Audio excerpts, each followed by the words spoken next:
Раньше, когда я ездила на транспорте, на маршрутке, на автобусе, у меня не было никаких проблем. И недавно у меня появилось, видимо, от выхлопных газов что-то похоже на аллергию. Меня стал душить сильный кашель. И у меня доходило до того, что сильно кашляло, что люди не пугались еще последствия ковида. И поэтому приходилось даже иногда выходить из автобуса, из маршрута. А потом я сделала для себя такое решение, стала разводить литовид в водичке и возить с собой бутылочку.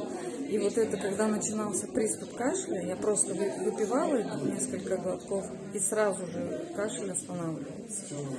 Вот. И еще такой случай, мне мужчина рассказал, что у него 15 лет назад была операция, повреждены были сухожилия.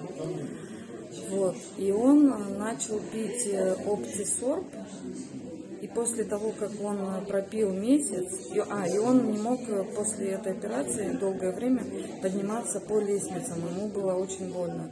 Когда он пропил Оптисорб, он говорит, я стал бегать лучше, чем раньше, поэтому вот такие вот истории.